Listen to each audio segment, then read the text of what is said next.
విశేషం ఏంటంటే సంవత్సర నామాలన్నీ కూడా ప్రభవ, విభవ, శుక్ల, ప్రమోదూత, ప్రజోత్పత్తి ఈ పదాలన్నీ కూడా స్త్రీలింగాల్లో ఉంటాయి. కాల పురుషుడు పుంలింగంలో ఉంటాడు కాలం. అయితే కాలం పుంలింగమా స్త్రీలింగమా అని ఒక ప్రశ్న వచ్చింది. అప్పుడు స్థిరంగా ఉండేటువంటి కక్షలో తిరిగేటప్పుడు పుంలింగంలో ఉంటాడు, స్థిరముగా వెళ్ళేటప్పుడు స్త్రీలింగంలో ఉంటాడు ఉంటుంది కాలము అనేటువంటిది ఒక మాట. అంతేకాకుండా కాలములో ఉన్నటువంటి అతి చిన్నదైనటువంటి ప్రమాణము అంటే టైం యూనిట్ అనేటువంటిది కాష్ట అంటారు. ఈ కాష్ట అనేది లలితా అమ్మవారి సహస్రనామాలలో ఒక నామం. కాష్ట కాంతార్థ విగ్రహ అని చెప్పేసి. అందుకని అమ్మవారు కాలస్వరూపిణి కాబట్టి అతి సూక్ష్మమైనటువంటి కాలాన్ని కూడా వృధా చేయకుండా ధర్మ నిర్వహణలో ఎవరైతే నిమగ్నం అవుతారో ఆ మానవ సమూహాలన్నీ శాంతియుతంగా జీవిస్తాయి అనేటువంటిది మనం గ్రహించాల్సినటువంటి అవసరం ఉంది. పరాభవ అంటే పరా అంటే అమ్మవారు, పరాభట్టాలిక అమ్మవారు, భవ అంటే భవుడు శివుడు, శివుడు అమ్మవారు శివశక్త్యాయుక్తో ఇద్దరు కలిసి అద్భుతంగా ఒక తాండవము ఒక లాస్యము కలిసి చేసినటువంటి సంవత్సరంగా దీన్ని మనం స్వీకరించాలి. అటువంటి ఆనంద టోలికల్లో ప్రజలు ఉరుతలుగేటువంటి వ్యవస్థ ఉంటుంది అనేది ఒక అర్థం. రెండవది పర అభవ అంటే పర అంటే శత్రువులు, అభవ అంటే ఉండకుండా పోతారు, శత్రునాశనం జరుగుతుంది అనేటువంటి అర్థాన్ని కూడా చెప్తున్నాం. బ్రహ్మాండ పురాణం అగ్ని పురాణంలో 60 సంవత్సరనామాలకి 61కి అర్థాలు చక్కగా చెప్పారు. అందులో పరాభవ శబ్దానికి ఏం చెప్పారంటే ఇహము కంటే పరము వైపు ఎక్కువగా ఆలోచించేటువంటి వ్యవస్థ ఉంటుంది అనేటువంటిది ఒక ఆలోచన చెప్పారు. సరే, మనం ఎప్పుడు కూడా ఇహపరాల మధ్య ఎప్పుడు మూగిసలాడుతూ ఉంటాం కాబట్టి ఒక పురాణం వినేటప్పుడు ప్రవచనం వినేటప్పుడు పరం వైపు తొంగి చూస్తాం, మళ్ళీ ఇంటికి వెళ్ళిన తర్వాత ఇహం వైపు చూడవలసిందే. ఈ ఇహపరాల మధ్య లంకెగా జీవనం సాగుతూ ఉండేటువంటి హైందవ సంప్రదాయంలో ఇవాళ ఈ ధర్మపురి క్షేత్రంలో ఈ పవిత్ర సాయం సంధ్యా సమయంలో మనందరం కూడా ఈ పంచాంగ శ్రవణం అనేటువంటిది చేస్తూ ఉన్నాం. ఒక్క 3 నిమిషాల్లో ఈ 12 రాసుల్ని వివరించేస్తాం. 3 నిమిషాలు 12 రాసులు అంటే అంత వేగంగా వెళదాం. మేషరాశి వారికి ఆదాయం 11, వ్యయం 5 ఉంటుంది. రాజపూజ్యత 2, అగౌరవం 4. ఈ మేషరాశి వారు ఎవరైనా ఉంటే చాలా బాగుంటుంది. ఆదాయం 11 ఉంటుంది కాబట్టి మిగిలిన వాళ్ళు వీరితో స్నేహం చేయవచ్చు. వృషభ రాశి వారు ఆదాయం 5, వ్యయం 14 వెనకనే ఉన్నారు. వీరికి వ్యయము అంటే ఖర్చు అని అనుకోకండి, పొరపాటు. వ్యయము వేరండి, ఖర్చు వేరండి. వ్యయము అంటే మార్పు అని అర్థం. విష్ణు సహస్రనామంలో అవ్యయ అని భగవంతుడికి పేరు. అవ్యయ అంటే ఖర్చు లేనివాడని కాదు, మార్పు లేనివాడు, స్థిరమైన వాడు అని అర్థం. వ్యయము అంటే నా దగ్గర ఉన్న 10 రూపాయలు మరో వస్తు రూపంలో మార్చడాన్ని వ్యయము అంటాం. ఆ వస్తువుని మనం కన్జ్యూమ్ చేసేస్తే, వినియోగించేస్తే దాన్ని వినిమయము అంటాం. వ్యయం వేరు, వినిమయం వేరు. మనం దేన్ని వ్యయము అంటే ఖర్చు పెడతాం. 5 ఆదాయం ఉంటే వ్యయం 14 ఖర్చు పెడుతున్నా అంటే ఈ 14 సర్దేవాడు ఎవడో మనకు ఇప్పటికే రెడీగా ఉంటాడు, ఇబ్బంది లేదు, భయపడక్కర్లేదు. అయ్యో నాకు ఆదాయం తక్కువ ఉంది, పిల్ల పెళ్లి పెట్టుకున్నాను ఇట్లా కానీ కంగారు పడకండి. దానికి ఎవరో ఏ మేషరాశి వారు సిద్ధంగా ఉంటారు మనకి వెనక. తర్వాత మిథున రాశి వారికి ఆదాయం 8, వ్యయం 11, రాజపూజ్యత 1, అవమానం అగౌరవం 7. వీరికి ముఖ్యంగా ఏంటంటే ఈసారి గురువు దుర్మార్గంగా చూడటం వల్ల గౌరవ భంగము, భయము అనేటువంటిది ఉంటుంది మిథున రాశి వారికి. వీరికి పంచాక్షరి మంత్ర జపం సరిపోతుంది. పెద్ద పెద్ద జపాలు, తపాలు, యజ్ఞ హోమాలు చేయక్కర్లేదండి. శివయ్య నామాన్ని జపించి చెంబడు నీళ్లు ఆయన నెత్తి మీద పోస్తే నీలకంఠుని శిరస్సుపై నీళ్లు చల్లి పత్రి ఇసుమంత ఎవ్వాడు పారవైచు కామధేను వానింటి గాడిపసరము మల్ల సురశాఖి వానింటి మల్లె చెట్టు అంటారు మాదయ్య గారి మల్లన కవి. అందుచేత శివయ్యకి ఓం నమ శివాయ అని పత్రి ఇంత పడేస్తే ఆ మహానుభావుడు అన్ని చూసుకుంటాడు. కర్కాటక రాశి వారికి ఆదాయం 2, వ్యయం 11, రాజపూజ్యత 4, అగౌరవం 7. వీరు ఆరోగ్యం విషయంలో చాలా జాగ్రత్తగా ఉండటం అవసరం. సింహరాశి వారికి ఆదాయం 5, వ్యయం 5, రాజపూజ్యత 7, అగౌరవం 3. వీళ్ళకి గౌరవ మర్యాదలు చాలా బాగున్నాయి సింహరాశి వారికి. వీరు ప్రతి పనిలో సూక్ష్మ బుద్ధి ప్రదర్శిస్తారు. సాహసము, భూములు సాధిస్తారు. చాలా విజయాలు సాధించేటువంటి వ్యవస్థ ఉంది. పెద్ద పెద్ద పనులు ఈ సంవత్సరంలో పెట్టుకోవచ్చు. కన్యా రాశి వారికి ఆదాయం 8, వ్యయం 11, రాజపూజ్యత 3, అగౌరవం 3, ఇది సమానంగా ఉంది. ఈ రాశి వారు సాహసాలు చేస్తారు. సంతానంతో విరోధం వస్తుంది. సంతానముతో విరోధం వేరు, సంతానములో విరోధం వేరు. కొన్ని రాశులకి సంతానంలో విరోధం అంటే అన్నదమ్ములు కొట్టుకుంటారు, మీ వరకు రారు. నాన్నగారు ఏమిటండి అని వస్తే అప్పుడు సంతానంతో విరోధం వస్తుంది. తులారాశి వారికి ఏమిటంటే ధనలాభం అద్భుతంగా రాశారు. విశేషం ఏంటంటే ఆదాయం 5, వ్యయం 14 ఉన్నప్పటికీ కూడా రాజపూజ్యత 6, అవమానం 3గా ఉంది. వీరికి ధనలాభం ఎప్పుడంటే డిసెంబర్ 3వ తేదీ తర్వాత అన్ని సానుకూలమైనటువంటి పరిస్థితులు ఉంటాయి తులారాశి వారికి.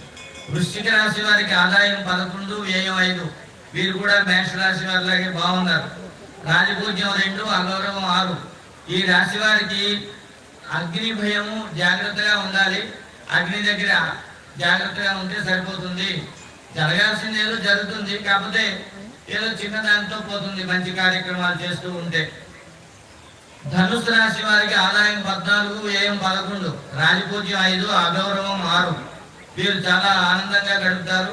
సంవత్సరాంతంలో డిసెంబర్ 4 నుండి సంవత్సరాంతం వరకు కొంచెం జాగ్రత్తగా ఉండాలి. వీరికి ప్రత్యేకంగా క్రూర జంతువులతో సమస్య ఉంది అని చెప్తున్నారు. ఏం లేదు, మనం పెంచుకునే కుక్కే ఆ సమయంలో క్రూరంగా తయారవుతుంది, అంటే జాగ్రత్తగా ఉండటం మంచిది. మకర రాశి వారికి ఆదాయం 2, వ్యయం 8, రాజపూజ్యత 1, అగౌరవం 2. వీరికి స్వగ్రామంలో నివసించేటువంటి ఆరోగ్యకరమైనటువంటి జీవనాన్ని ఈ సంవత్సరం ప్రసాదిస్తోంది.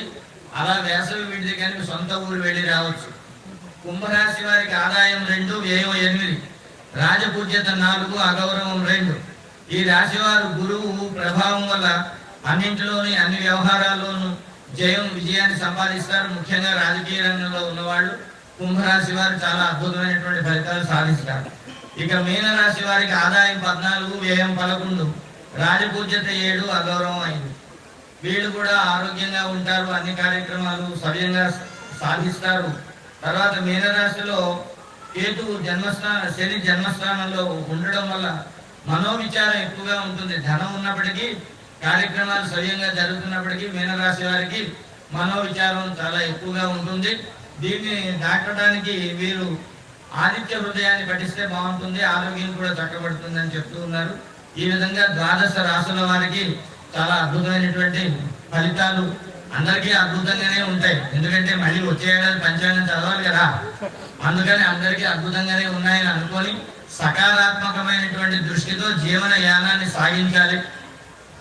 శరీరంలో శక్తి ఉన్నంత వరకు దూజటి కవి చెప్పినట్టుగా దంతంబులు పడనప్పుడే, తనువునంత ఆరువుడి ఉన్నప్పుడే, శరీరం గట్టిగా ఉన్నప్పుడే భగవంతుని ధ్యానం చేద్దాం.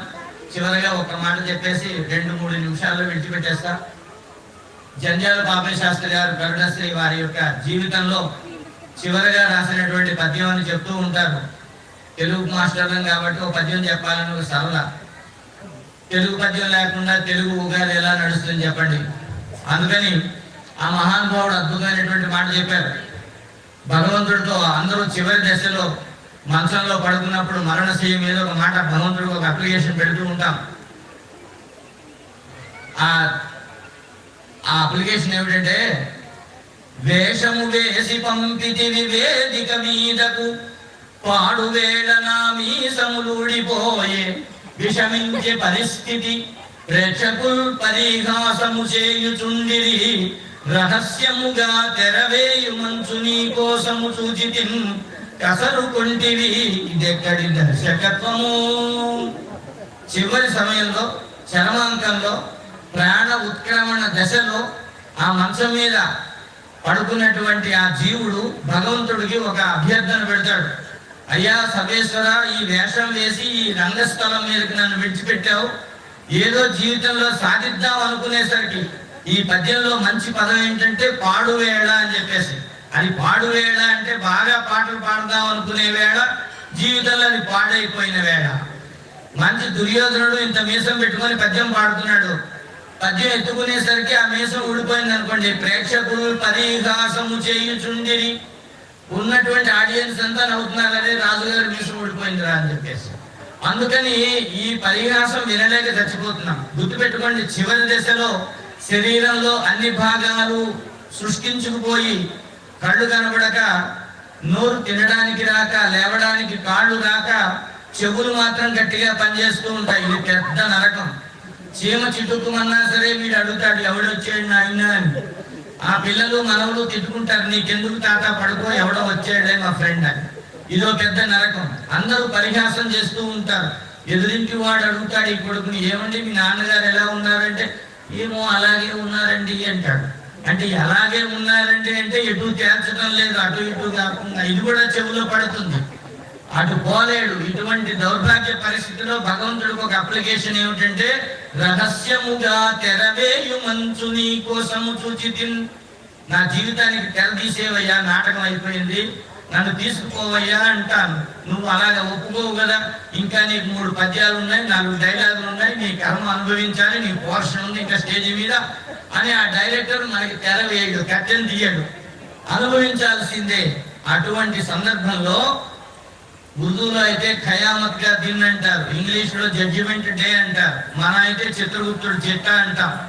అక్కడ చిత్రగుప్తుడు డే ఇలా నిలబడేటప్పుడు, ఏం చేసావయ్యా రా నాయన అంటే, స్వామి ఇదిగో ఈ మంచి పని ఈ మంచి పని ఈ మంచి పని చేశాను, ఇవి ఇక్కడ గోదానం చేశాను, ఇక్కడ గుడి కట్టించా, లేదా చీపురు పట్టుకొని గుడి అంతా తుడిచా, ధర్మపురి క్షేత్రం అంతా ఆదివారం ఆదివారం వచ్చి తుడుస్తున్నాను స్వామి అంటే, వీడేదో మంచి జీవుడిలాగా ఉన్నాడు అని ఇటు పెడతాడు.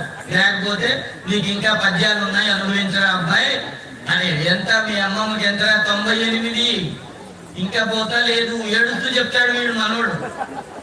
అర్థమైంది? ఇవన్నీ అమ్మమ్మ వింటుంది, అది పెద్ద గౌరవం. అది ఈ చెవులు బాగా పనిచేస్తూ ఉంటాయి. ఈ నరకం ఏదైతే ఉందో, ఈ నరకం లేకుండా మనం హాయిగా ఆ భగవంతుడి దగ్గరికి చేరుకోవాలి అంటే సద్ధర్మాచరణం సత్కర్మాచరణం చేద్దాం. అటువంటి ధర్మ కర్మాచరణ తత్పరులందరికీ కూడా ఈ ధర్మపురి భారతీయం స్వాగతం పలుకుతోంది.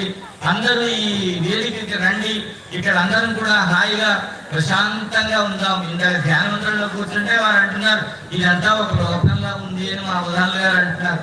అవును, ఒక లోకం నుండి ఇంకొక ఆవర్తనంలోకి ఇక్కడికి వచ్చినట్టుగా ఉంటుంది.